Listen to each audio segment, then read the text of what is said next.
We're going to continue with our commentary on Mark.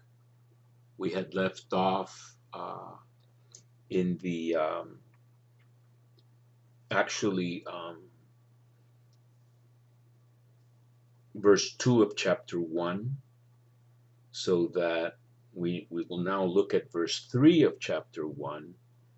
A voice of one crying in the wilderness, prepare the way of the Lord, make straight his paths. And so we were talking about the new Exodus in Isaiah, um, and how this highway was going to be prepared for the people of Israel, or the tribe of Judah, really the Jews now, coming out of the exile in Babylon after Cyrus, the Persian emperor, decreed that they could return and rebuild the temple, and he would even subsidize it. And so you have this very interesting text. A voice cries out in the wilderness or desert. In Hebrew, it's the same thing. Midbar is the same thing as a desert or wilderness.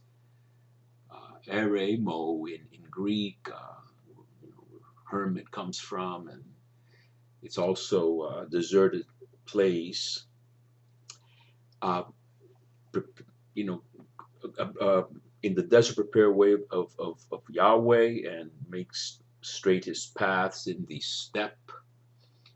Uh, and so you have this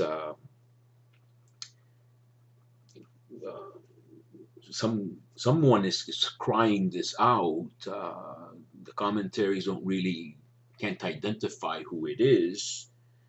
Later, you might have a dialogue with the prophet, cry out, and I say, what shall I cry out? And that would be this prophet, second Isaiah.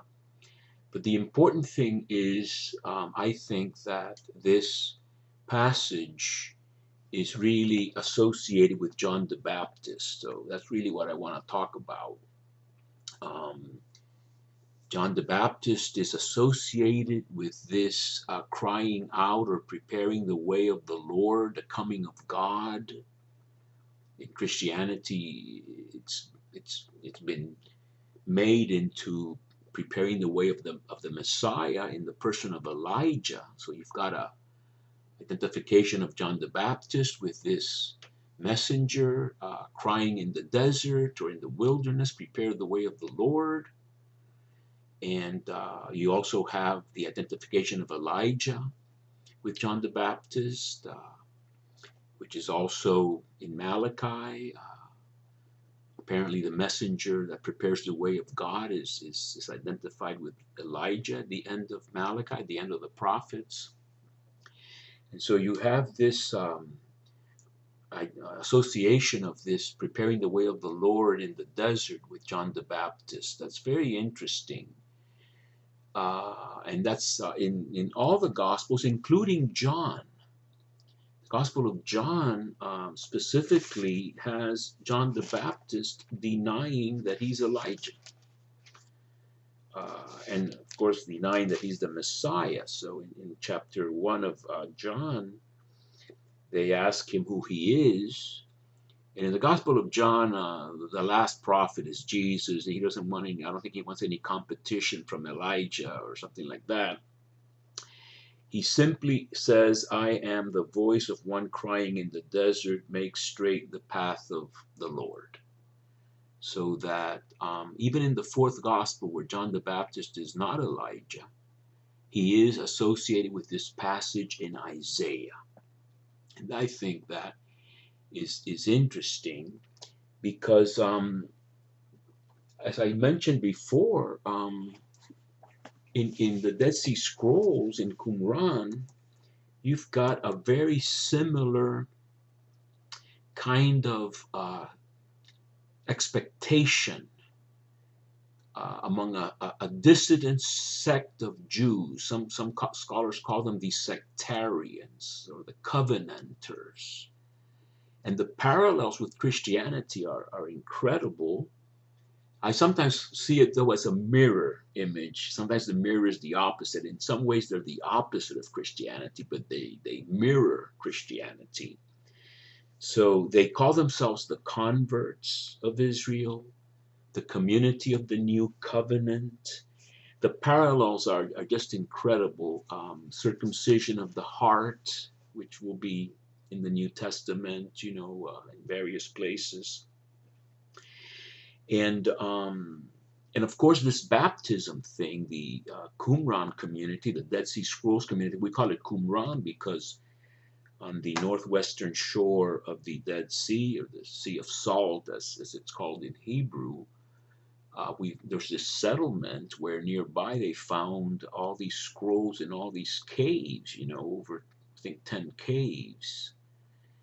And so we have a lot of copies of the Bible, and we have a lot of copies of their own documents.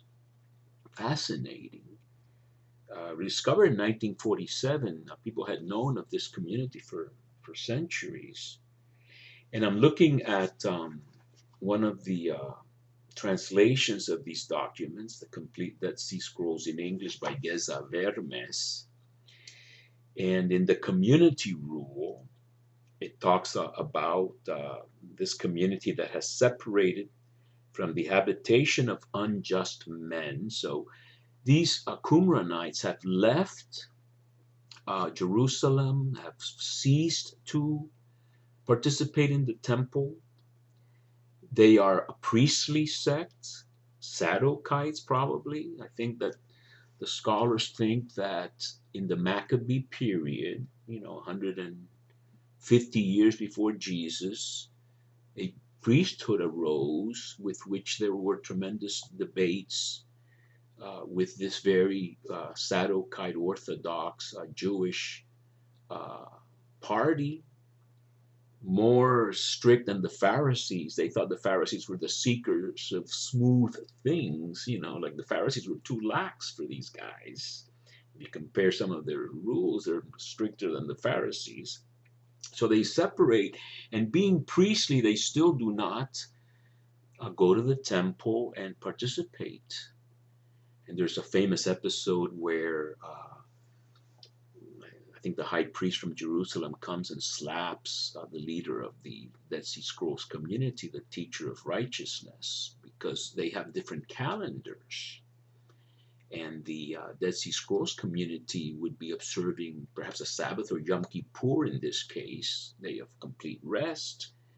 And the other people, the mainstream Jews, would not have that restriction of activity, and so they take advantage of that to slap the teacher of righteousness. So these guys have separated themselves, and it says here, and shall go into the wilderness to prepare there the way of him, as it is written, prepare in the wilderness the way of. Apparently, there's a lacuna, a gap in the text. Not all these scrolls are in perfect condition.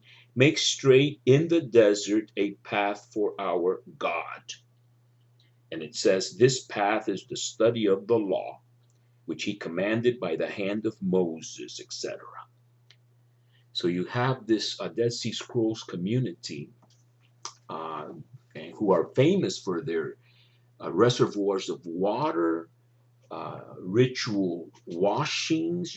We would call them baptisms, even dipping and bathing. And John the Baptist is called precisely that because he had this ritual of baptism.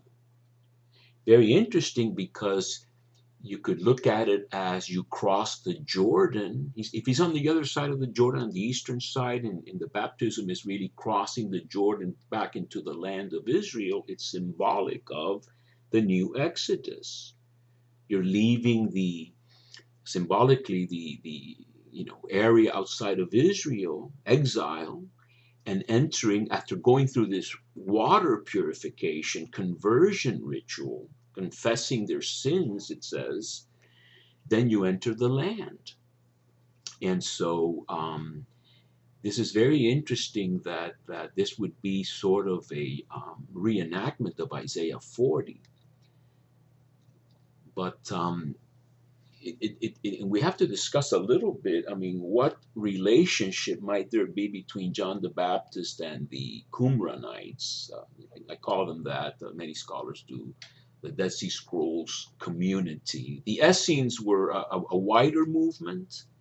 Josephus, I think, says there were 4,000 of them. They were all over the land of Israel, but the diehard celibate, community in the wilderness of Judah, the Dead Sea Scrolls community, were, probably the stricter branch or the more committed branch of the Essenes, which probably comes from Hasidim, these pious Jews in the Maccabee period. Would be a Greek version of Hasidim, pious sort of friends of God Jews. And so they have these baptisms, these ritual washings. And you might say that if Luke has a tradition there that's valid, which is that John the Baptist came from a priestly family, his father was Zechariah, officiating in the temple, etc., then you would have John the Baptist being priestly just like the Qumranites were.